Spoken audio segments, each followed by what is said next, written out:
Welcome, dear friends. Tonight, I invite you into a dream where history and invention meet. Imagine Steve Jobs, not in Silicon Valley, but in the Middle Ages, walking through candlelit monasteries, holding a crystal device that whispers with light. What if Apple was born among towers and guilds in an age of plague and prayer? What if the first word across valleys was not war, but simply safe? Tonight, we step into The Legend of the First Apple, a tale not of machines, but of connection, of simplicity, of unity. So now, lower the lights, let the day drift away, and open your heart to a medieval dream. For tonight, together, we begin the story of Steve Jobs in the Middle Ages. In the stillness of a medieval night, when the wind moved softly through the narrow stone passages of an abbey, and even the bells of the chapel were silent, a lone figure sat in the scriptorium beneath the glow of a single candle. His name was Steve Jobs. To the monks who had offered him shelter, he was only a traveling scholar, a guest who bartered knowledge for food and stories for warmth. Yet within him stirred a vision so restless that no silence could contain it. Steve Jobs leaned closer to the flame, his eyes catching its dance. On the desk lay a shard of obsidian, polished smooth and deep as midnight. The abbot had called it a relic, a gift brought from distant lands. In its mirrored surface, the candle's flame seemed trapped, alive yet stilled, as if the stone itself could remember light. Jobs gazed at it steadily until the scriptorium's sounds, the rustling of parchment, the faint creak of beams, the scent of beeswax and smoke, faded into the hush of thought. And then the idea came, clear and inevitable. What if thought itself could live inside glass? Not fragile ink upon parchment, not chance vanishing with dawn, but something more enduring. A vessel smooth and luminous, capable of storing memory, story, music, and presence. A vessel able to move across distance with the ease of prayer and across time with the weight of stone. Closing his eyes, Jobs saw visions not of saints, but of glowing crystal panels, alive with shifting letters and images. He saw people gathered not only in cloisters, but in taverns and fields, each holding a small glowing slate that joined them to one another. Across valleys and mountains, a net of voices stretched, carrying comfort and laughter, weaving connection where none had been before. The candle flickered, but the vision flared brighter. Jobs imagined artisans, Venetian glassblowers at their blazing furnaces, shaping molten sand into windows of thought. He imagined clockmakers, bent over gears and springs, designing engines that beat like hearts, ready to breathe motion into stillness. He imagined towers upon hills, fires flashing coded signals from horizon to horizon, villages bound together like beads on a rosary of light. Earlier, the monks had spoken of a comet, a bright streak in the night sky, omen to some, promise to others. Jobs had missed it, bent instead over a broken astrolabe, its wheels holding his attention more firmly than prophecy. Yet now, lifting his gaze to the tall arched window, he imagined the comet still blazing, silver fire daring him to follow. Within him, a whisper rose, as soft as a prayer. The world can be simpler. The world can be more connected. He thought of the farmer's wife, waiting for a letter that might never arrive. He thought of the soldier far from home, longing to send word of safety. He thought of merchants wandering dangerous roads, wishing for maps more certain than rumor. In each image, Jobs saw his device, a glowing slate, storing words, maps, melodies, awaiting the touch of a hand. A quiet laugh escaped him, startling a drowsy monk nearby. The brother frowned and bent again to his work. Jobs lowered his voice, speaking not to the monk, not even to himself, but to a future yet unborn. It will not be parchment. It will not be scroll. It will be apple. The word came from the sketch lying on his desk. A golden apple, half-bitten, drawn not as ornament, but as symbol. To others, it was nothing more than idle fancy. But to Steve Jobs, it was the fruit of knowledge, offered not to a chosen few, but to all who dared to reach for it. The candle sputtered. His eyes closed. And as sleep claimed him, the vision endured.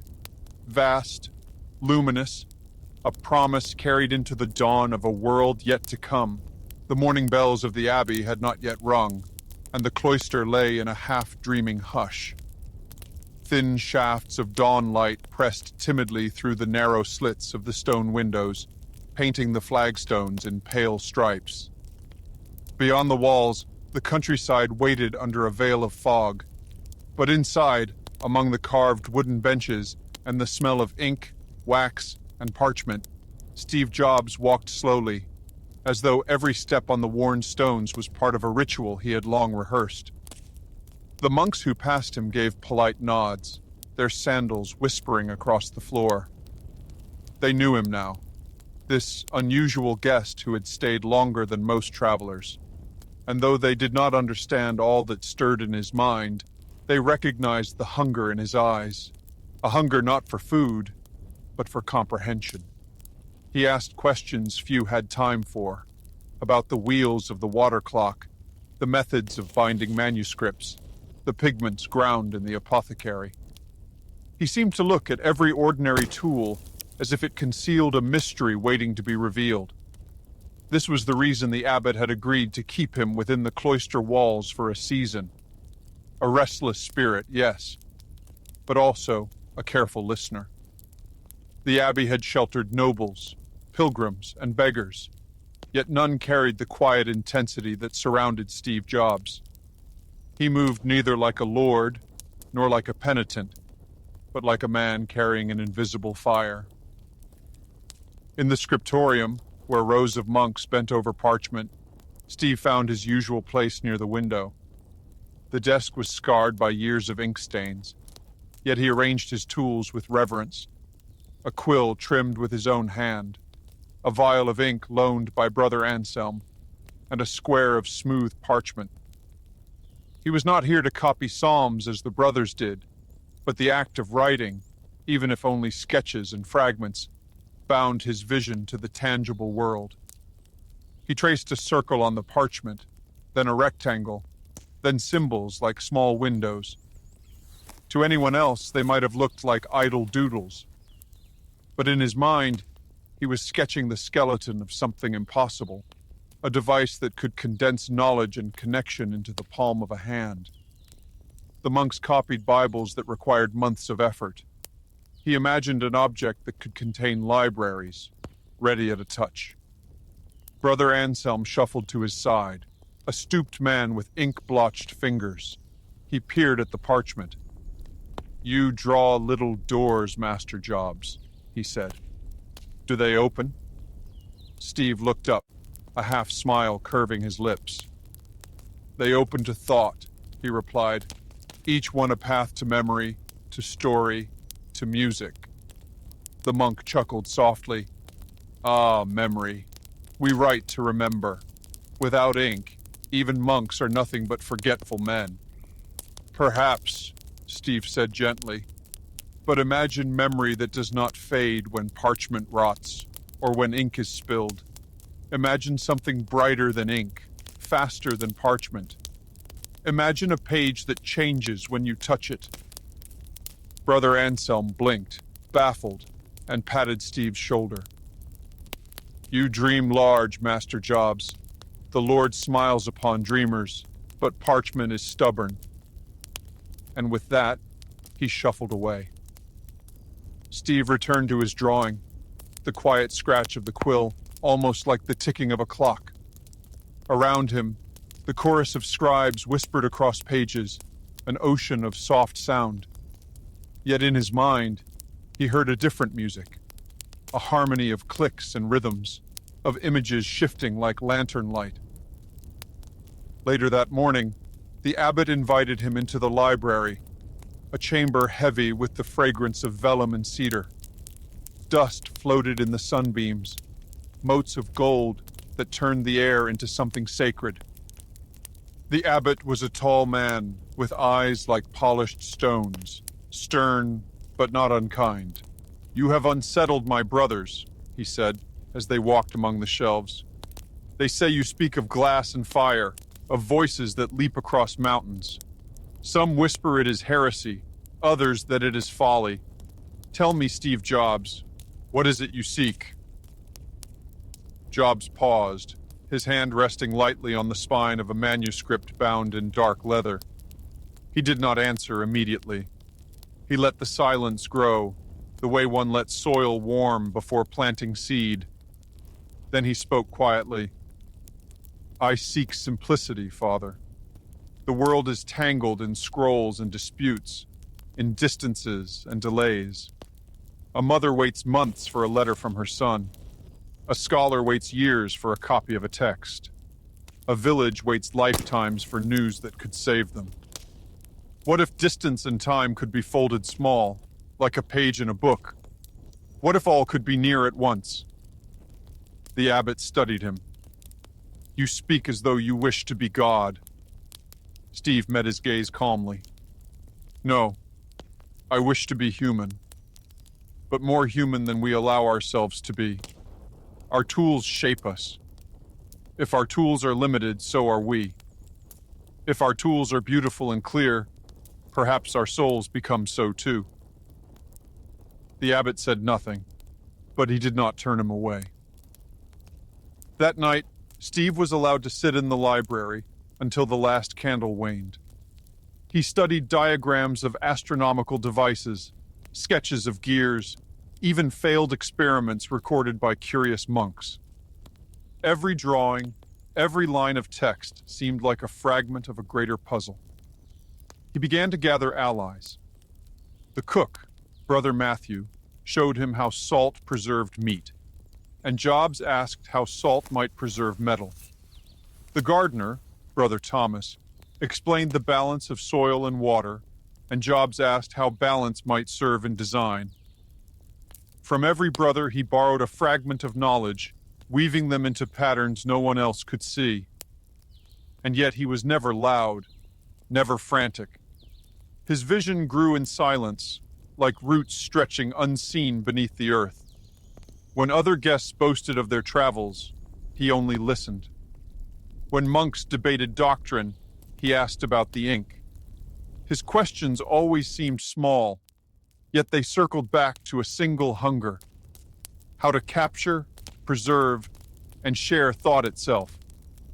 One evening, he carried his sketches into the cloister garden. The moon poured silver over the arches, and the fountain murmured in its basin.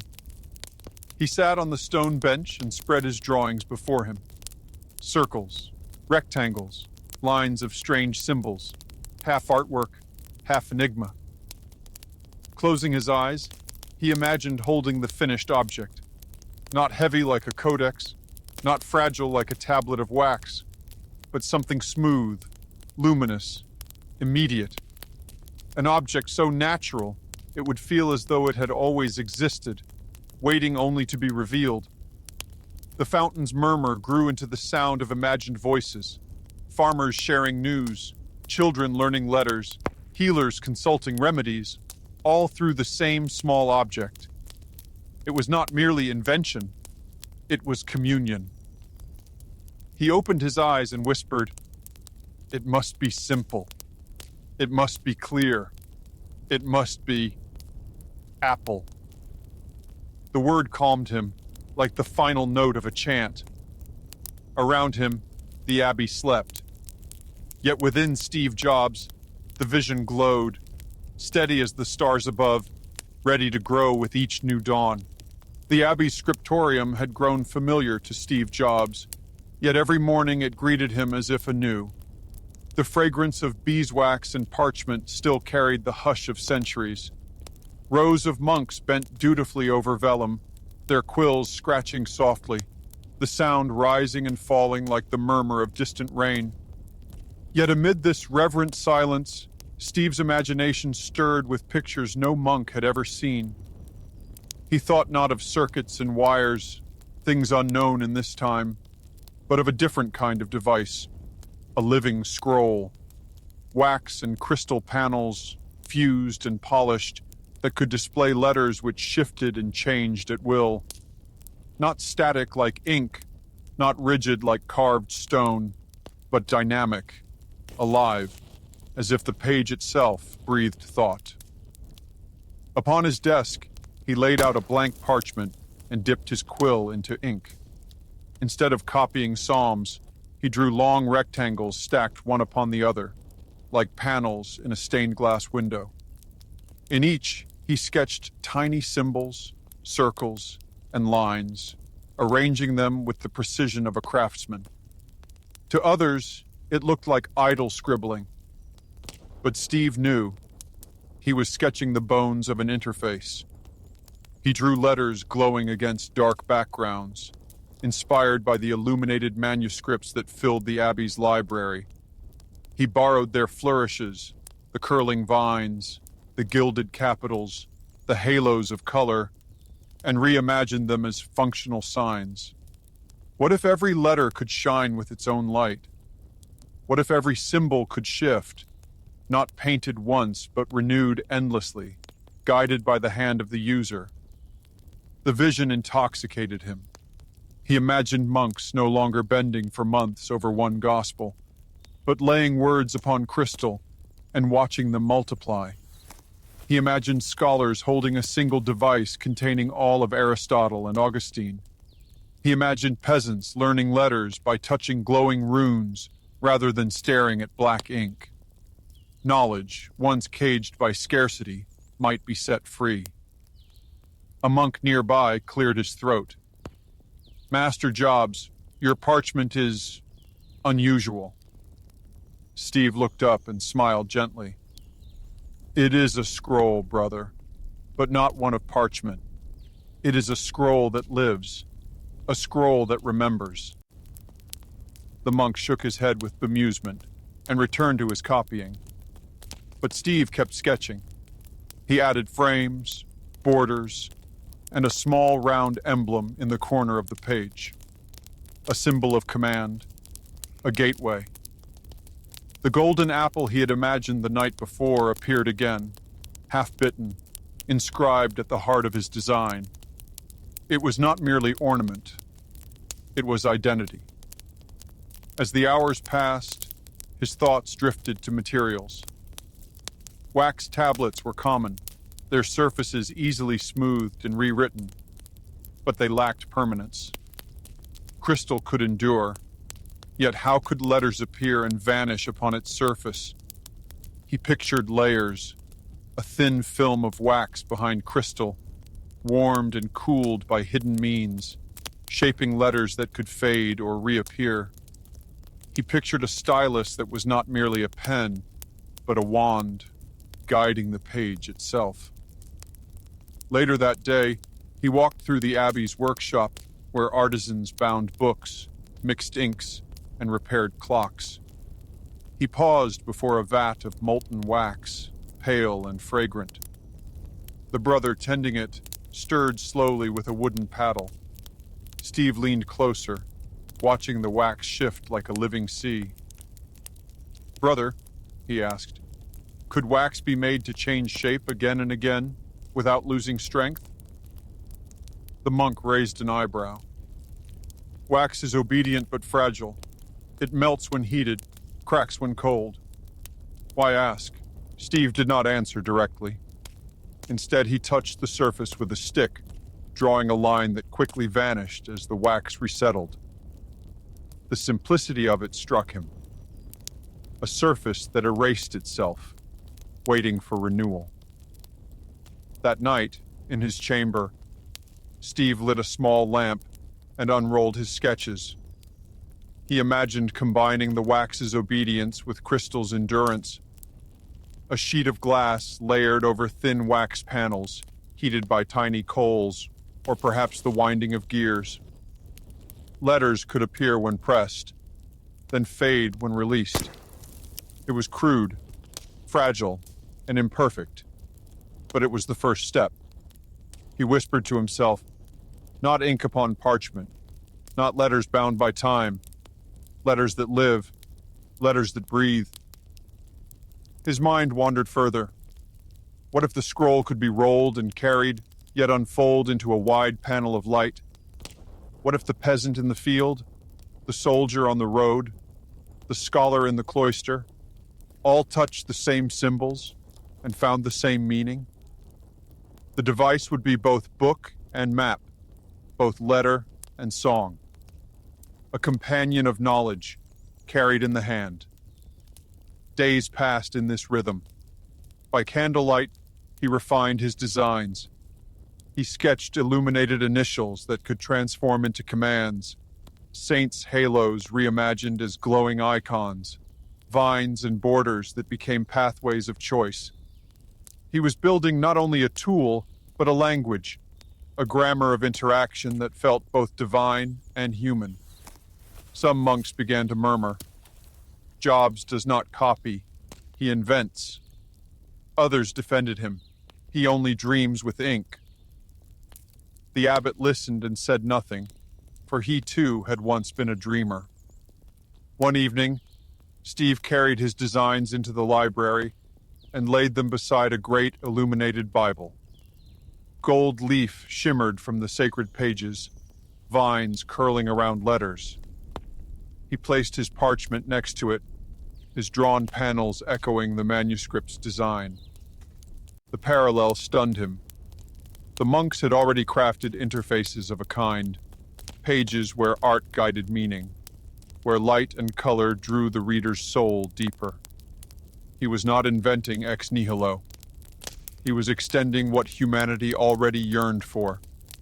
He traced the gold letters with one finger, then his own drawn panels. It is the same, he murmured, but alive, the page that breathes. In the hush of the library, with candles flickering low, Steve Jobs felt a certainty settle upon him like a cloak. He would make the living scroll real, not with circuits and silicon, but with wax, crystal, gears, and vision. He did not yet know how, but he knew why. And sometimes, he told himself, the why is enough to begin. The abbey's bells rang softly through the valley, their sound weaving with the wind like distant voices calling the day awake. In the workshops near the cloister garden, smoke curled upward from chimneys, carrying the scent of ash and molten wax.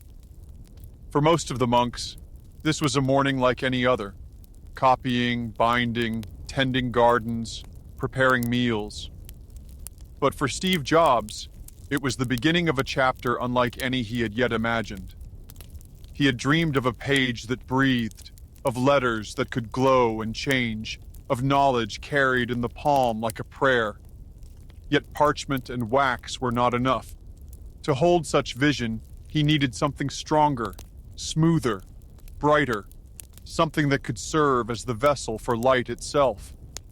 He needed crystal. It was Brother Anselm who first pointed him toward the abbey's ancient records, scrolls that spoke of Venetian glassblowers who had perfected their craft to near mystical heights. Venice, the city of waters, where furnaces burned hotter than any hearth, where sand was transformed into windows as clear as air. To most monks, this was distant rumor. To Steve Jobs, it was direction. He began to speak quietly of his need, not only to the abbot, but to visiting merchants, pilgrims, and scholars who passed through the abbey. Word spread, and before long, a small band of artisans gathered at his side. A traveling Venetian glassblower, a wandering alchemist who carried pouches of strange powders, and even an elderly abbot curious enough to risk his reputation in pursuit of possibility. In the abbey's courtyard, under the shelter of stone arches, they set their makeshift workshop. A furnace was built, its mouth gaping wide like a beast of fire. Bellows groaned as apprentices pumped, feeding the flames with breath until the heart of the furnace glowed white. Baskets of sand were brought from the riverbank, their grains coarse and dull. Ashes from the abbey's hearth were poured beside them, pale and powdery. Fragments of metal, copper, lead, and tin, lay in small piles like offerings. Steve Jobs stood among them, robes simple, but eyes alight with a vision larger than all of them. He touched the grains of sand, let them trickle through his fingers. To most, it was dirt. To him, it was potential. Sand is memory, he whispered, but hidden. When melted, it becomes clear. When shaped, it becomes possibility. The glassblower nodded, his hands rough and scarred from years of labor. But sand is stubborn, he said. It burns. It resists. You must teach it to flow. And so they began. The furnace roared, the flames licking the air, casting long shadows on the cloister walls. Buckets of sand were poured into crucibles, mixed with ash to lower the melting point, sprinkled with powders of lime and salt to purify. Hours passed, then days. The heat never waned. The monks brought water and bread to sustain them, but the men worked as if possessed, sweat dripping from brows, robes darkened with soot. At first, the results were brittle shards, cracked and cloudy, no better than common window glass. Jobs held the fragments in his hands, studying their flaws. He saw bubbles trapped inside, streaks of darkness that spoiled their purity. He did not despair. He only whispered, "Closer." The alchemist offered powders of strange origins, ground quartz, fragments of crystal, even shavings of lead. Each experiment shifted the texture, the color, the strength. They recorded every attempt on parchment, notes written in hurried script, margins crowded with failures. And yet each failure carried them forward, each crack revealing a path to smoothness. One evening, when the sky burned orange with sunset, Steve Jobs lifted a cooled plate from the ashes. For the first time, the surface shone smooth and luminous, free of cracks, clear enough to catch the reflection of the Abbey towers above. He turned it in his hands, and the fading sun split into colors across its face. The first screen, primitive, fragile, but alive. The monks gathered, murmuring prayers, for to them it looked like a miracle. A stone that was not stone, a page that was not parchment. Even the abbot, stern and cautious, allowed a smile. Jobs held it close, watching the candlelight dance upon its surface. In its reflection, he saw not only himself, but 1,000 visions yet to come. Letters glowing, images shifting, voices crossing distance. He whispered, almost to the crystal itself, "You will be the window. You will be the light." But he knew this was only the beginning. The plate was heavy, fragile, imperfect. It could shatter with a touch. It could not yet hold words, let alone change them. Yet the principle was proven. Sand, ash, and fire could be transformed into a vessel for light. The first barrier had been crossed. In the days that followed, they refined the process. Sand was sifted finer, ashes chosen from specific woods, metals balanced with care. The glassblower taught Jobs how to gather molten glass upon the end of a rod, to blow gently and shape it, to spin it until it flattened. Jobs practiced until his hands blistered, until the rhythm of furnace and breath became second nature. He began to imagine not only flat plates, but curved ones, surfaces that could fit into the palm, shapes that could magnify and bend light. The alchemist whispered of crystals that captured color, of powders that glowed faintly in the dark. Every suggestion fed his imagination, every shard Every bubble, every success carried him further. At night, when the workshop fell quiet and the furnace cooled to embers, Steve sat beside the crystal plate, tracing its surface with his fingertips. The stone felt alive, warm even when cold, as though it remembered the fire. He thought of the comet he had missed weeks earlier, a river of light across the sky. Now, in this plate of crystal, he felt as though a piece of that comet had been captured, brought down to earth. Not stone, not ink, not parchment, he murmured. Light itself. This will be our page. And with that thought, he drifted into sleep, the crystal plate beside him, gleaming faintly in the moonlight like a prophecy fulfilled in fragile form.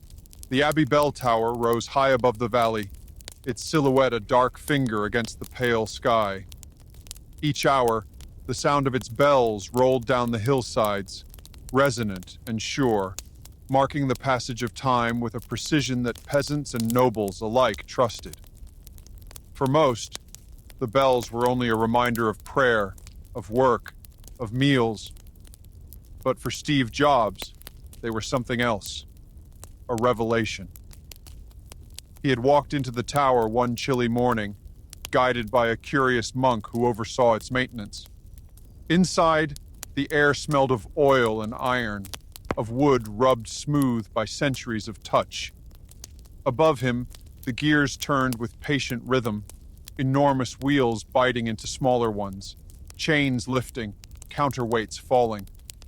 The whole structure moved like a giant heartbeat, steady, deliberate, inescapable. Steve stood in silence, watching the mechanism. The teeth of one gear pushed another forward, which in turn pushed another, until finally the great bell struck with solemn authority. He thought of the living scroll he had imagined, of glowing letters on crystal, of knowledge at one's fingertips. But how could such a thing change? How could words move and shift without the hand of a scribe? The answer was here, in the shadows of the tower. Not in ink, but in gears. That night, back in his chamber, Steve lit a lamp and began sketching. His quill drew circles within circles, small gears within larger gears, each tooth fitting precisely into the next. At the center, he placed a flat slate, meant to slide forward and back as the gears turned. Around it, he imagined icons, symbols that could appear one after another, shifted into view by the patient rhythm of the mechanism.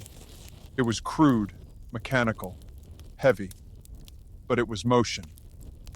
For days, he returned to the tower, studying the interplay of gear and weight. He asked the monk to explain the escapement, the device that allowed the clock to release its energy in measured intervals. He traced the pattern in his notebook. Push, release, push again. It was a rhythm, like breathing. What if thought itself could move by such rhythm? What if a device could carry not only static memory, but living process, tick by tick, idea by idea? The abbot raised an eyebrow when he saw Steve bent over sketches littered with gears. You wish to build a clock small enough to hold in your hand? Steve smiled faintly. Not a clock, Father. A heart. A heart that drives ideas. A heart that lets thought move. The abbot shook his head, uncertain whether to call it genius or folly. But he did not forbid him. Perhaps he saw the same flame in Jobs' eyes that had driven generations of dreamers. Soon, a corner of the Abbey workshop was given over to his experiments. Bits of brass and iron were brought by merchants, scavenged from broken tools and discarded locks. Old clock parts were donated by sympathetic monks. Steve sat among them, surrounded by the smell of oil and metal shavings, his fingers blackened, but his spirit alight. Piece by piece, he assembled his contraption. Tiny gears filed to precision, springs wound tight, rods cut and polished. At first, the pieces slipped, teeth grinding, balance uneven. He adjusted, recalibrated, tried again.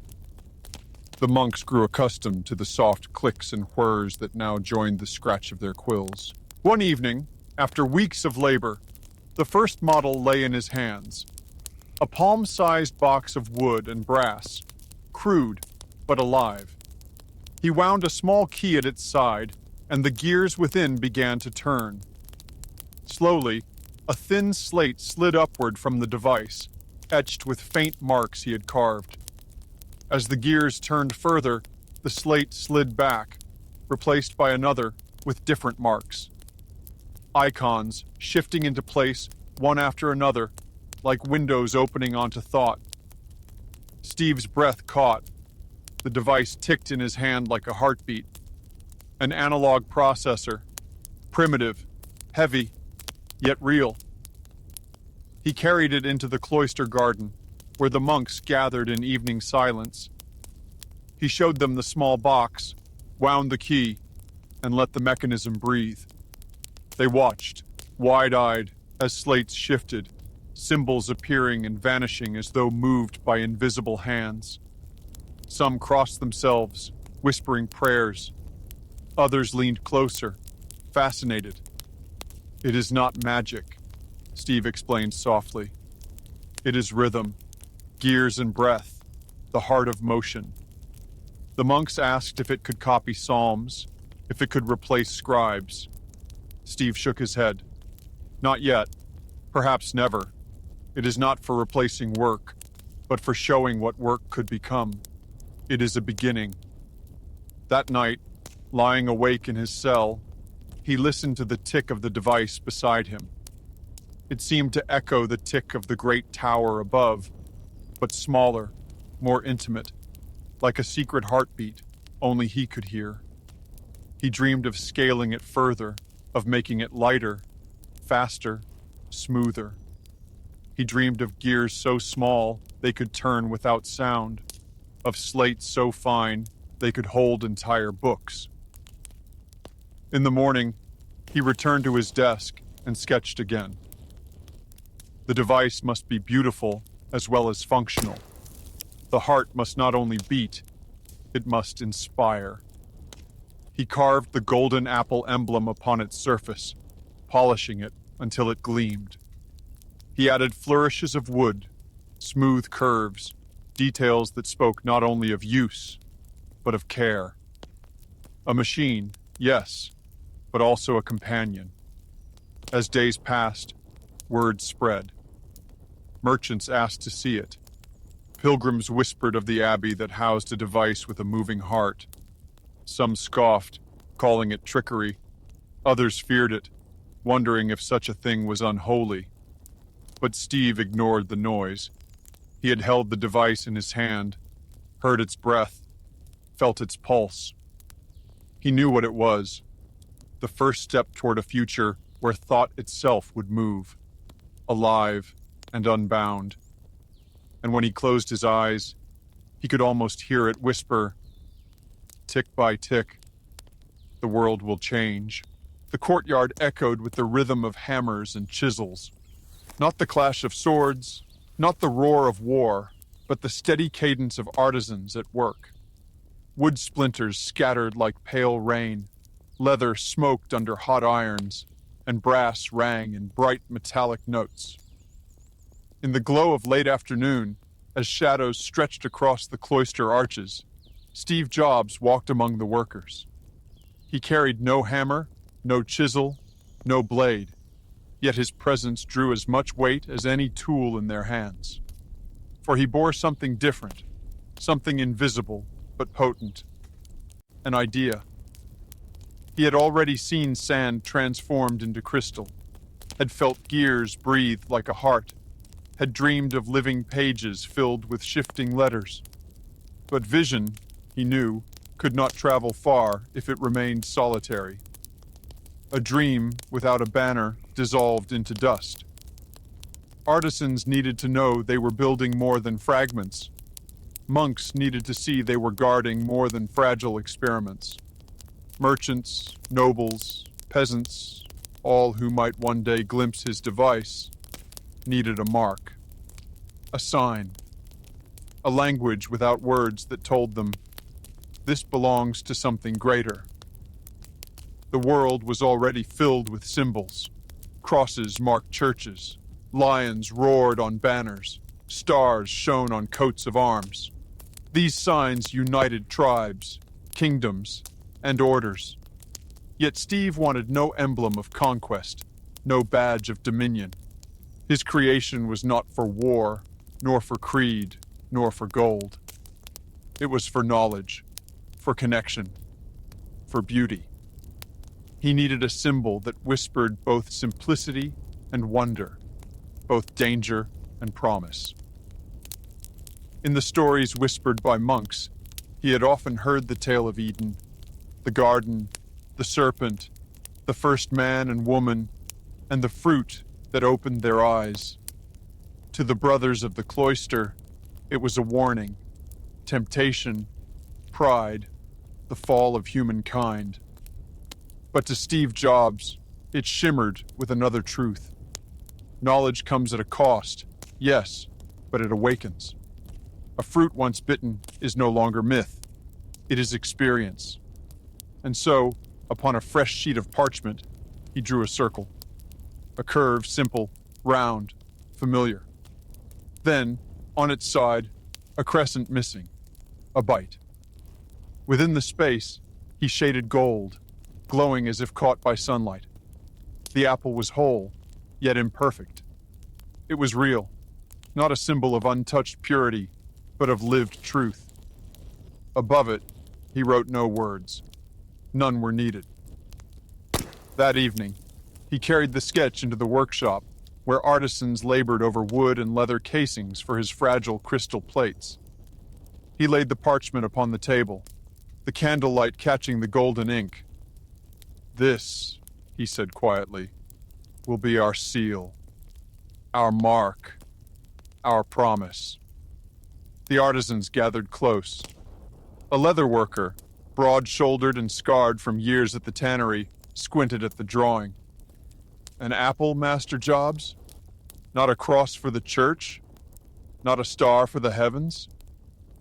Steve shook his head gently. The cross belongs to faith. The star belongs to the sky. But the apple, this belongs to us. It is the first story. It is the fruit of knowing. Once bitten, it becomes not dream, but action. It says, this knowledge has been tasted. It is real. A hush fell. The woodcarver traced the drawing with a finger. Simple, he murmured. Even a child could know it. Exactly, Steve said. It must be recognized at a glance from far or near. It must invite, not confuse. It must belong to no tribe, no tongue, but to all. And so, under the dim lamps of the Abbey's workshop, the work began. The carvers pressed chisels into small wooden panels, shaping the rounded apple with care. The leather workers heated irons, branding the half-bitten fruit deep into dark hides. The smiths etched it into brass plates, the glow of molten metal reflecting in their eyes. Row by row, the symbol multiplied. Wooden casings stacked with the apple cut upon them. Leather straps lined with the mark. Brass fittings stamped with the bite. The emblems spread across the benches like seeds awaiting spring. At night, Steve walked among the rows, hands clasped behind his back, watching the apples shimmer in the candlelight. Each bore slight variations, some narrow, some broad, some with sharp bites, others gentler curves, but all spoke the same language. A fruit transformed into a voice, a mark carved into memory. A monk entered softly, gazing at the rose. Why not write words upon it? He asked. Why not carve knowledge or light, so none may mistake it? Steve smiled faintly, shaking his head. Because words divide. In one valley they speak Latin, in another Greek, in another tongues no monk has ever heard. But the apple, the apple is beyond speech. A child who cannot read will still know it. A traveler from a far kingdom will still know it. Symbols endure where words falter. The monk considered this, then bowed his head. As weeks passed, the bitten apple spread beyond the cloister. Pilgrims carried trinkets marked with the symbol back to their villages. Merchants stamped it upon crates of goods, curious to see if customers would remember. Nobles heard whispers of the abbey that housed a device with a golden apple seal and sent envoys to glimpse it. What had begun as a sketch on parchment had become a presence in the world, subtle but undeniable. Steve sat one evening in the cloister garden, a wooden casing in his hands. The apple burned faintly in the torchlight. He thought of armies rallied under banners, of kingdoms marked by crests, of guilds united by sigils. His apple would be different. Not a mark for war, nor creed, nor hierarchy. It was a promise. What you held in your hand was not ordinary, but extraordinary. Not common, but wonder. He whispered into the night, "It must be beautiful. It must be clear. It must be apple." The words lingered like a prayer. Above him, the stars stretched silent and bright. Around him, the abbey slept. But in the workshops, on the benches, on the hides and casings and plates, the apple glowed, carved, pressed, etched, ready to endure. And though no one could yet know, Steve Jobs felt with calm certainty that this simple bitten fruit would outlast even stone, that centuries hence, when names were forgotten and kingdoms crumbled, the symbol would remain. The apple would endure, carrying within it not only knowledge, but the dream that knowledge was meant to be shared. The hills around the abbey rolled like sleeping giants, their slopes draped in mist at dawn and gold at dusk. For centuries, they had been silent sentinels, carrying only the wind, the flight of crows, and the bells of distant chapels. But now, under Steve Jobs' restless vision, the hills began to change. On the crest of one hill, a wooden tower rose against the sky. Not a fortress, not a chapel spire, but something new. A frame built to carry fire and mirror, banner and flame. Villagers watched from the valley, whispering of strange experiments, of lights that would speak across the land. Steve stood at the base of the first tower, his robe swept by the wind, his eyes alive with calm certainty. Around him, monks hauled beams into place. Merchants hammered nails. Peasants carried stones. It was not war that drove them, but the promise of a new kind of connection. The promise of voices carried farther than any horse could ride, faster than any messenger could run. He explained it simply. We build windows of fire. We place them on hills. We teach them to speak. The valleys will no longer be silent. They will whisper with light. The first experiment came at twilight. A great iron basket filled with pitch and resin was lifted atop the tower. Steve gave the signal, and the flame leapt skyward, fierce and bright, painting the dark with gold. On the opposite hill, another basket burned, answering. The valley between them glowed, as if the air itself had learned language. But fire alone was crude. A single blaze meant little more than alarm. To carry meaning, they needed code. Steve sat with monks at long tables, quills scratching, as they devised systems of signal. 2 fires for greeting, 3 for warning, banners by day, mirrors to catch the sun. Every gesture became a syllable, every flicker a word. It was not perfect, but it was alive. Night after night, villagers gathered in the fields, craning their necks as towers spoke. Flames rose, banners unfurled, mirrors flashed. From hill to hill, valley to valley, messages passed, first halting, then fluid. Whispers of harvests, of storms, of births and deaths. For the first time, distance folded small, like parchment in a pocket. One evening, Steve climbed the tower himself. The wind pressed against him, cold and sharp, but the fire beside him warmed his face. He held a polished mirror in his hands, tilting it carefully to catch the last of the sun. Across the valley, another tower answered, its own mirror flashing back like a star, a conversation of light. He whispered, "This is the network. Not stone, not road, but fire and reflection. Not carried by horse, but by light itself." The abbot, watching from below, raised his eyes and asked, "And what will men do with such speed? What will they speak when distance no longer silences them?" Steve answered without hesitation, "They will share. They will warn. They will comfort. And sometimes they will waste their words. But the point is not the words. The point is the connection." Over the weeks, more towers rose. On every hill, villagers and monks labored, guided by Steve's quiet determination. Fires burned like jewels in the night. Banners rippled like painted tongues in the wind. Mirrors winked like stars in the daylight. The valleys no longer slumbered in silence. They shimmered with living signals. Children grew used to the sight of flames speaking across the horizon. Merchants began to trust the network for warnings of raiders or news of markets. Even nobles grudgingly admitted its power, though some feared it as a disruption of order. For if peasants could speak to one another across valleys, what need had they of lords to carry their words? Steve ignored their doubts. He walked the ridges at dusk, gazing at the chain of towers lit like constellations brought down to earth.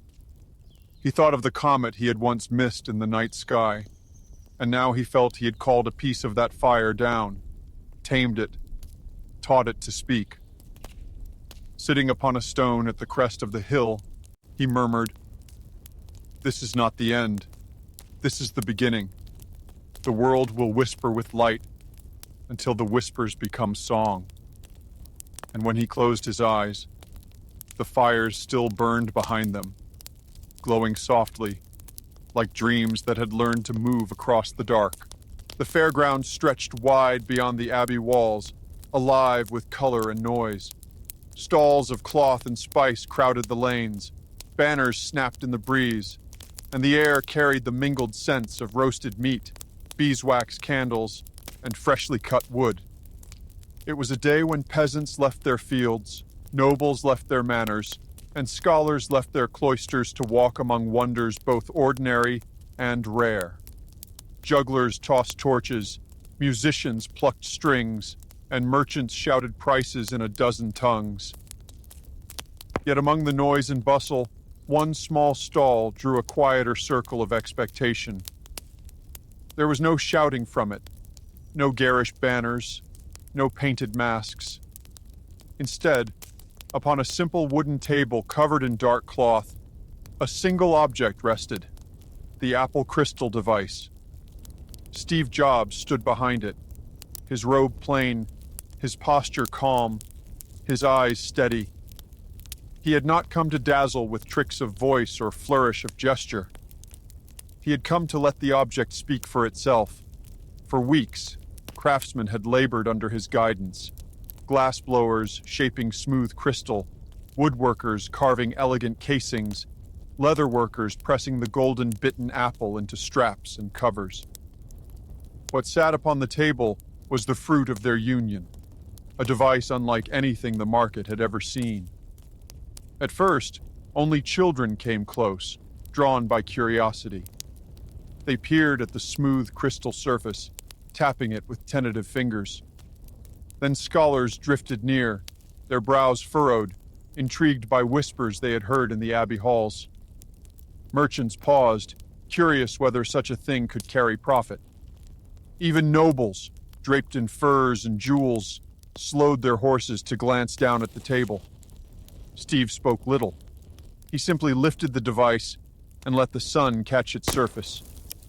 The crystal shone, clear yet alive, as though it captured more than light. Slowly, he traced a finger across its face. Beneath, a mechanism stirred, the gears of his analog heart turning, and a panel slid forward, etched with symbols. Gasps rippled through the crowd. "It moves," a peasant whispered. "A trick," muttered a merchant. "Show us again," demanded a scholar. Steve turned the device, wound the hidden key, and let another slate rise into view. Different symbols now gleamed, simple yet strange. Circles, windows, marks no one had seen before. The bitten apple emblem glowed faintly upon the casing, unmistakable. "This," Steve said at last, his voice quiet but clear, "is not parchment. It is not scroll. It is apple." The words hung in the air. Some laughed, some frowned, some leaned closer, but none looked away. A noblewoman reached out, her jeweled fingers brushing the crystal. "It is cold," she murmured. "Cold, yet alive." A monk crossed himself and whispered a prayer. A merchant scoffed, "How will this feed a family?" But even as he turned away, his eyes lingered. Steve explained nothing of the gears within, nothing of fire and glass, nothing of towers whispering across valleys. He spoke only of what it meant. A page that breathes, a window of light, a heart of motion. It is not for one man. It is for all who wish to know. The bitten apple seal was passed from hand to hand, etched upon leather straps, pressed into wooden tokens. Children clutched them. Peasants wore them on belts. Scholars tucked them into manuscripts. The symbol spread faster than the device itself, carried by curiosity, rumor, and the hunger for meaning. That night, as the fair wound down, Steve sat alone at the edge of the firelight, the device resting in his lap. He heard laughter in the distance, the strumming of lutes, the clatter of hooves departing down the road. But around him lingered the echo of gasps, the hush of recognition, the murmur of something new entering the world. He whispered to the device, as though it could hear him. "They may not understand yet, but they will remember. And remembering is the beginning." Above, the stars wheeled silently. And below, in the ashes of the market fires, the bitten apple glowed faintly, a promise etched into the night. The great hall of the city guild house was lit by torches that smoked against its vaulted ceiling. Long tables of oak stretched beneath banners of every craft, scribes marked with quills and inkpots, blacksmiths with hammer and anvil, masons with square and compass, weavers with shuttle and thread. The air was heavy with rivalry, pride, and the faint smell of iron, parchment, and wool. Into this gathering stepped Steve Jobs. He wore no crest, no chain of office, no guild colors. Only a plain robe, the bitten golden apple embroidered at his breast. Some whispered in curiosity, others muttered in suspicion. He carried no sword, no weapon, yet every man in the hall sensed he bore something more dangerous: change. At the head table sat the guild masters and noble envoys. The master of scribes narrowed his eyes. "This man threatens ink itself," he hissed to his neighbor. The blacksmith master clenched his scarred fists. "And if his crystal replaces iron, what need of us?" Even the king's steward, seated in rich fur, watched with guarded interest. Steve moved calmly, setting the apple crystal device upon the central table. Its crystal surface caught the firelight, glowing faintly. A murmur rippled through the hall. "This," Steve began softly, "is not here to replace you. It is here to join you. Ink will still flow, iron will still be forged, but through this, They may be shared beyond walls, beyond valleys, beyond kingdoms. The scribe master rose, his robe bristling with indignation. Blasphemy! Words belong to parchment, to ink, to the hand guided by patience. What you offer is illusion, letters without craft, knowledge without discipline. Steve met his gaze without anger. And yet, Master, how many years to copy a single book? How many hands must labor until truth reaches the next valley? What if that truth could cross mountains in moments, without error, without fading? The blacksmith master slammed his fist upon the table. And what of us? If men crave only crystalline gears, who will seek the hammer's fire? Will your apple warm their hearths? Will it shoe their horses? Steve inclined his head. Without your fire, I would have no gears. Without your iron, no heart for motion. Your craft does not end here. It expands. Through this device, the need for your tools will multiply. More slates, more casings, more strength to bear the light. A murmur of divided voices filled the hall. Some nodded, seeing promise. Others scowled, fearing loss. Then the king's steward rose, his fur cloak glinting. The crown sees both promise and peril. If peasants speak across valleys, if merchants trade knowledge without lords, what becomes of order? What becomes of power? Steve turned slowly to face him. His voice remained calm, almost like prayer. Power hoarded is power wasted. A king who fears his people's voices builds only silence. A king who joins them builds legacy. This device is not a crown. It is a mirror. It shows us who we are, together. The hall grew quiet. The torchlight flickered against banners, throwing long shadows. For a moment, even the rival guild masters seemed uncertain. Steve lifted the device again, winding its hidden gears. The slate slid forward, symbols gleaming faintly. This is not miracle. It is not curse. It is a tool. And tools are what we have always used to shape the world. The hammer, the quill, the loom, the press. Now, the crystal. He placed it back upon the table, where its golden apple emblem glowed in the firelight. You may fear it, you may resist it, but it will not fade, because knowledge never fades once tasted. For a long moment, no one spoke. Then the master of weavers leaned forward, her voice quiet but firm. A tapestry does not fear new thread. It becomes stronger. Perhaps this apple is a new thread. Others shifted uneasily, but the metaphor struck. The steward frowned, but said no more. When Steve left the hall that night, the guilds were still divided, their banners heavy with pride. Yet whispers followed him into the streets. Some called him mad, some called him prophet. But all remembered the glow of the crystal, the bite of the apple, and the calm certainty in his voice. And as Steve walked beneath the starry sky, he knew every guild, every crown, every scribe and smith would one day yield, not to him, but to the simple truth that knowledge longs to be shared. The year turned heavy. What had been a season of fairs, of markets, of banners on towers and signals flashing like stars across the valleys, sank into dread. A sickness had begun on the roads, first a whisper from merchants, then a shadow upon villages, then a tide that could not be stopped. The plague crept with invisible steps, carried on breath, on touch, on fear. Where once carts rattled with goods, now they bore the still bodies of the fallen. The signal towers, once lit with fire and flashing mirrors, grew silent.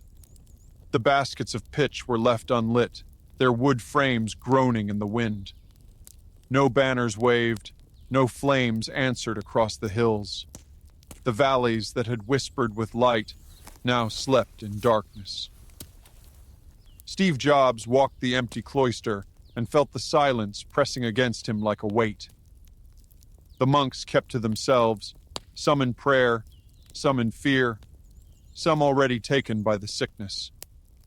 The fairgrounds beyond the walls, once loud with music and laughter, lay abandoned, littered with broken stalls and scraps of cloth drifting like ghosts. The device he had shown at the Market of Wonders sat upon his desk, its polished crystal dulled by dust. For the first time since he had begun his work, he felt not the rush of vision, but the stillness of mortality. He watched the smoke of funerary fires curl into the sky and wondered, what does invention mean when the world grows silent? What good is speed, is light, is fire, when men hide from one another, when every touch is a danger, when every breath may carry death? He sat long hours in his chamber, the lamp burning low, staring at his designs. They seemed suddenly excessive, borders too ornate, symbols too elaborate, flourishes that distracted from what mattered. He thought of the plague, simple in its cruelty, relentless in its spread. It cared for no decoration, no pretense. And in that thought lay a paradox. Perhaps in the darkest simplicity, there was hidden a lesson. Fewer frills, he whispered to himself. More essence. Not decoration, but truth. He gathered his older sketches and burned them, one by one, feeding them to the small brazier in the corner. The pages curled, blackened, and fell to ash. It was not destruction, it was pruning. From the ashes he began again, with fewer lines, fewer symbols, fewer distractions. He drew a rectangle, plain and unadorned. No vines, no halos, no gilded initials. Just the form itself, as clean as the edge of a stone, as quiet as a blank sky. He imagined letters upon it, but without borders, without clutter. A screen not decorated, but liberated. Days passed into weeks. The abbey grew emptier. Bells tolled not for prayer, but for death. The silence thickened, broken only by coughing, by weeping, by the distant creak of carts. Yet in that silence, Steve Jobs worked, his quill scratching softly, his thoughts sharpening like a blade stripped of ornament. He realized the heart of his vision was not in gears or glass alone. It was in clarity. In a world clouded by fear, clarity was rare. He thought of a mother opening a device and finding her son's words clear and simple. He thought of a peasant touching a symbol and finding meaning without confusion. He thought of knowledge not hidden behind flourish, but given as it was, direct, essential. Simplicity, he whispered again, the word a comfort in the silence. Simplicity is the ultimate design. One night, when the plague winds howled outside, and even the monks dared not leave their cells, Steve sat before a single candle. He held the apple crystal device in his hands. He turned it slowly, studying its casing. The carved flourishes of wood seemed unnecessary. He rubbed them smooth. The etched vines on the leather straps, he cut them away. The brass fittings, he polished them plain. Bit by bit, he stripped it down, until only the core remained. Crystal, slate, apple. He set it upon the table. It looked bare, almost austere. Yet in that bareness, it glowed with a new strength. The symbol of the bitten apple, stamped into its surface, was all the language it needed. He whispered to the silence, if it cannot be understood without decoration, it was never clear to begin with. Outside, death marched on. Villages emptied. Fields went untilled. Roads grew over with weeds. But inside his chamber, simplicity took root. What had begun as necessity became philosophy. What had begun as survival became vision. In the long months of plague, he refined not only his designs, but his soul. He ate sparingly, spoke rarely, listened to the quiet. He learned that silence, though heavy, could be a teacher. In silence, every sound is sharper. In absence, every presence is more vivid. And in loss, every essence shines clearer. When the sickness at last began to wane, when carts carried fewer bodies and bells tolled fewer deaths, Steve stepped into the cloister garden. The air smelled of smoke and rain. The fountain trickled weakly, its basin green with neglect. Yet he carried in his hands a device stripped of excess, polished to its essence. The monks, weary but alive, gathered around him. He held the device up in the pale sunlight. "This is what remains," he said softly. "Not clutter, not ornament. Simplicity, the heart of apple." Some nodded, some frowned, but all listened.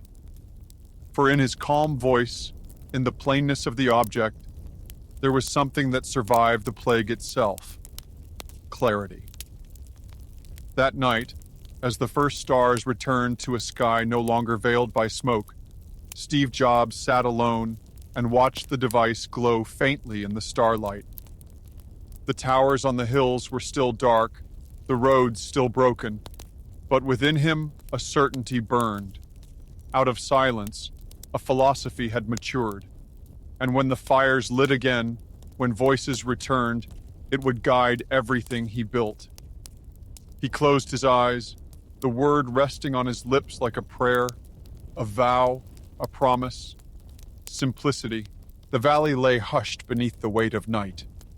Stars hung low, cold and clear, their light silvering the ridges of the hills. The signal towers, once darkened by plague and silence, now stood ready once more, their frames rebuilt, their baskets filled, their mirrors polished. But on this night, the first spark would not come from a monk or noble. It would come from a shepherd. He was a quiet man, known more for the gentle sound of his pipe than for words. His flock grazed high pastures by day and huddled near the tower by night. He had watched the device in awe when monks carried it, had touched its crystal surface with rough hands, and felt its quiet hum like a heartbeat. Tonight, when wolves circled and fear pressed close, he reached for it. The apple crystal device sat upon the stone ledge of the tower. Its surface caught the torchlight, glowing faintly. The shepherd wound the key, heard the whisper of gears, and placed his finger gently upon the slate. He did not write a sermon or decree. He did not craft a tale.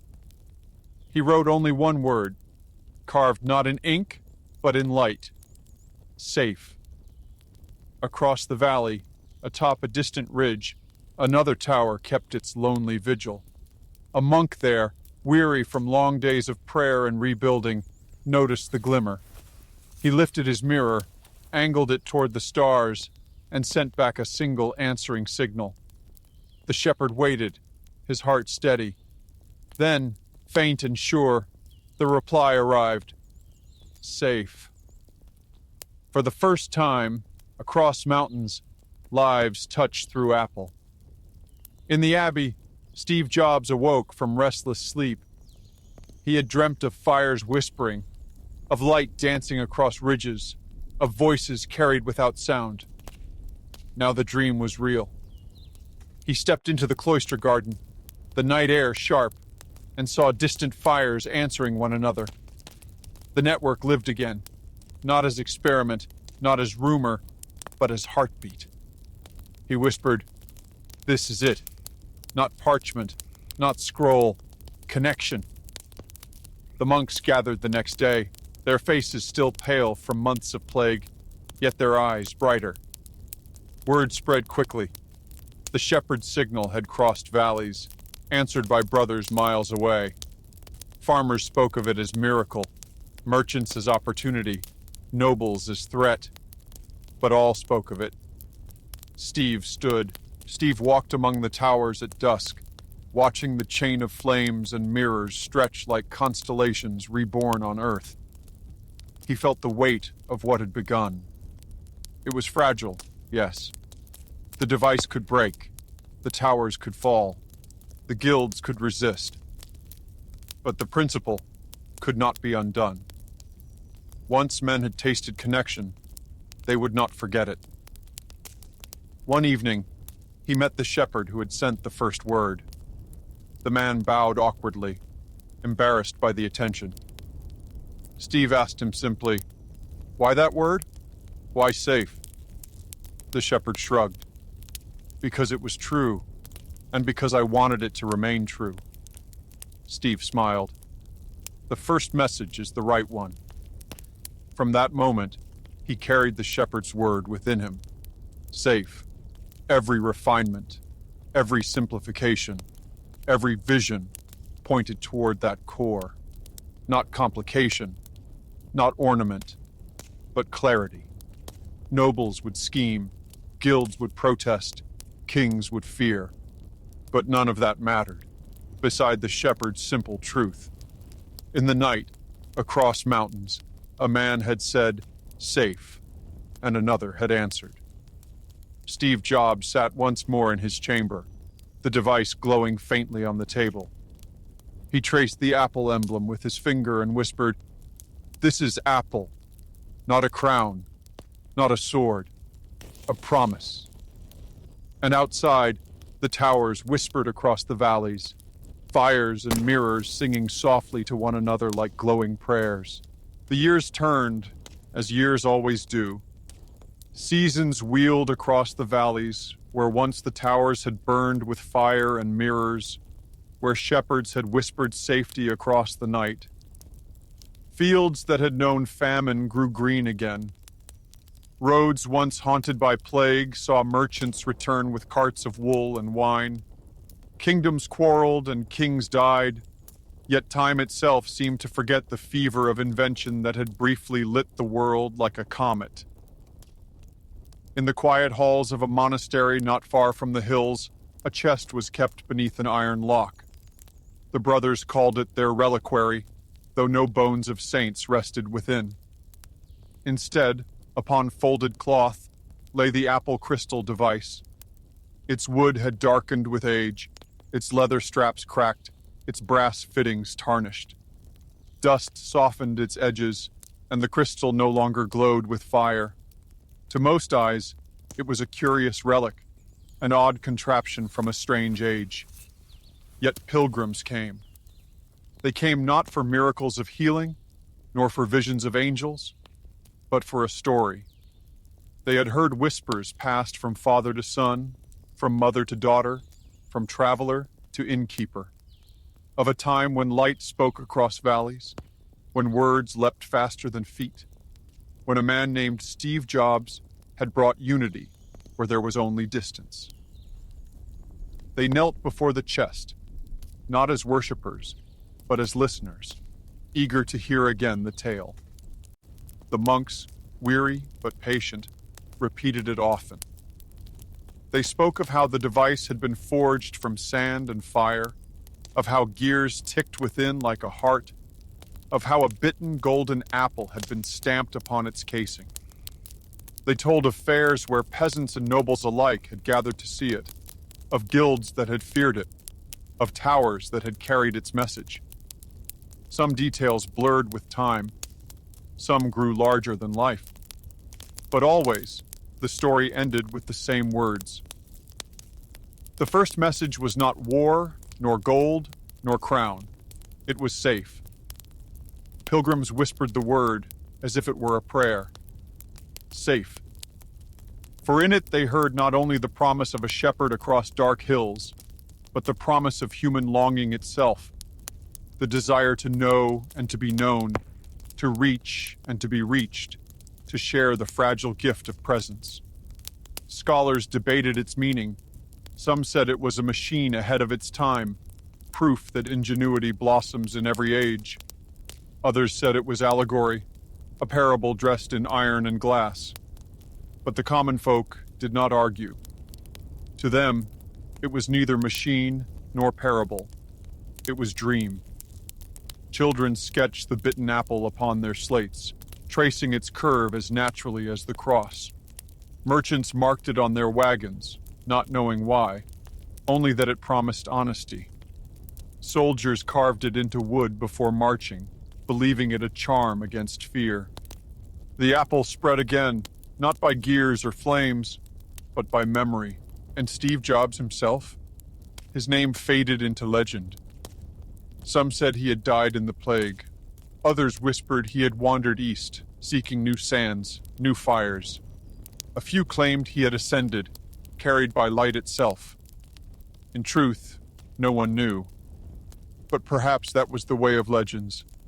The man fades, the story remains.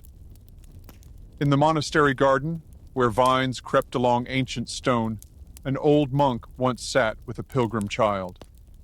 The boy asked, "Was it truly a device? Did it truly glow?" The monk smiled. "Yes, child, it glowed. But what mattered was not the glow. What mattered was the connection it carried." "And what was the apple for?" the boy asked. "To remind us that knowledge is tasted," the monk replied. "Not distant, not forbidden, but near. Once bitten, it is part of us. That is why the apple endures." The child nodded, though he did not fully understand. Yet when he returned to his village, he scratched a small apple shape into the wood of his home. His neighbors asked, "Why?" He only shrugged, but years later, they still remembered it. So the apple lived on, less as machine, more as dream. Centuries passed. The chest grew heavier with dust. The device cracked and dulled, but the story never dulled. Pilgrims still came, kneeling not before brass and wood, but before memory, and each whispered the same word, soft as prayer, simple as breath: safe. For in that word lay the heart of what Steve Jobs had built.